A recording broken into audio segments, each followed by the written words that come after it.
আমরা পাপেতে বন্দী ছিলাম, তারি রক্তে আজি মুক্ত হলাম। আমরা পাপেতে বন্দী ছিলাম, তারি রক্তে আজি মুক্ত হলাম।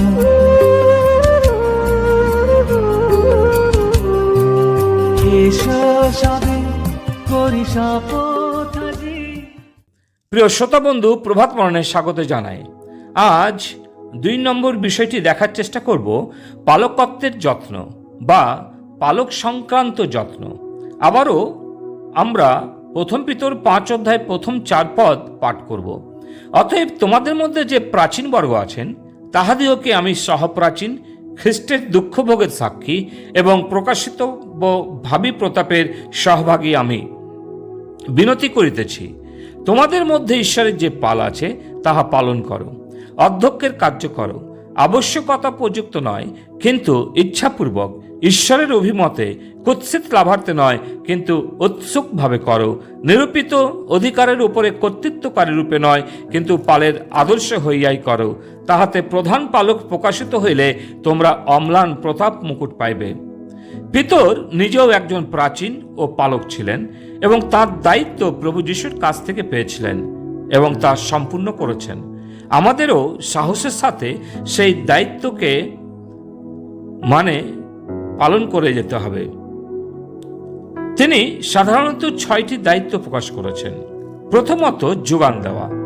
প্রাচীন পালকের কর্তব্য যোগান দেওয়া, অর্থাৎ পালের যদি কোনো আধ্যাত্মিক বিষয়ে অভাব থাকে তাহলে তার যোগান দিতেই হবে। এমনকি যদি আর্থিক দারিদ্রতা থাকে, সাংসারিক বিষয়ে, জাগতিক বিষয়ে, তাহলে সাধ্যের মধ্যে সাহায্য করতে হবে এবং একজন এ কাজ ইচ্ছাপূর্বক করবে। ঈশ্বরের সেবা করছেন জেনে এই কাজ করতে হবে। দ্বিতীয়ত, সুরক্ষা।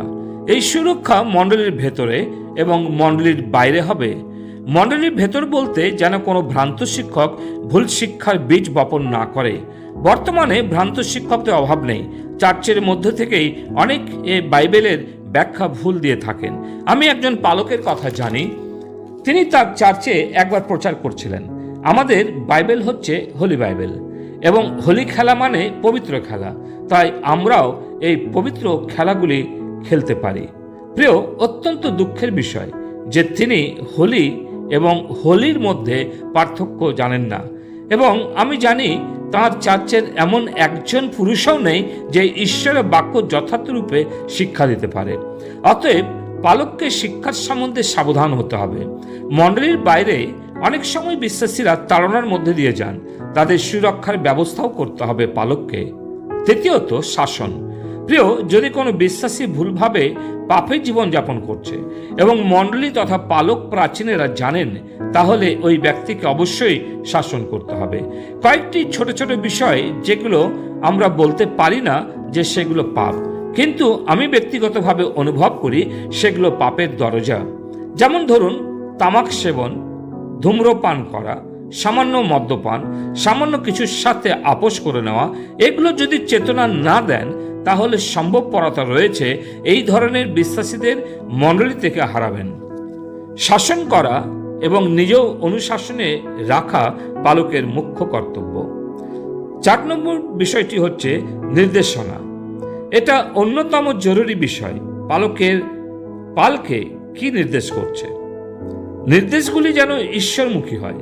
বাইবেলের এমন একটি পুস্তক যেখানে বিশ্বাসীর সমস্ত প্রশ্নের উত্তর রয়েছে। পালককে তা জানতে হবে এবং সঠিক শাস্ত্রাংশটি বেছে নিতে হবে। যেন পৌল তিমোথীকে বলেছেন, তুমি যেন জানিতে পারো ঈশ্বরের গৃহে কেমন আচার ব্যবহার করিতে হয়।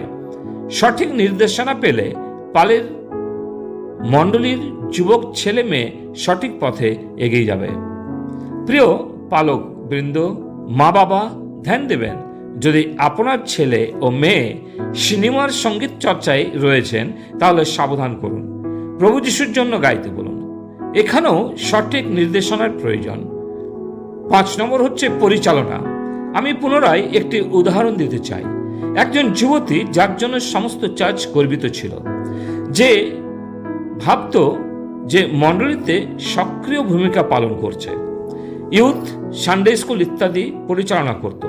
কিন্তু একদিন টিভির লোকাল চ্যানেলে দেখছি মেয়েটি একটি পুজো মণ্ডপে নৃত্য প্রতিযোগিতায় অংশগ্রহণ করেছে এবং তার মা বাবাও সামনের সারিতে বসে আছে। সিনেমা গানের মধ্যে সে নাচ করছে এবং তারা খুবই আনন্দিত। প্রশ্ন হচ্ছে, সেই মেয়ে বা তার অভিভাবক কি বিশ্বাসী? চার্চের পালকও সেই মেয়ের জন্য অনেক গর্বিত ছিলেন। ফলাফল জানেন কি হয়েছে?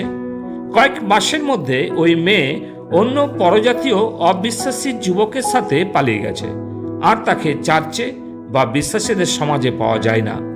পালক সাবধান হবেন এবং সঠিকভাবে পালকে পরিচালনা করুন। 6 নম্বর, প্রহরী কার্য মানে সমস্ত কিছুর ওপর নজরদারি রাখা, তত্ত্বাবধান করা। তত্ত্বাবধান মানে সমস্ত কিছু ধ্যান রেখে যোগান দেওয়া।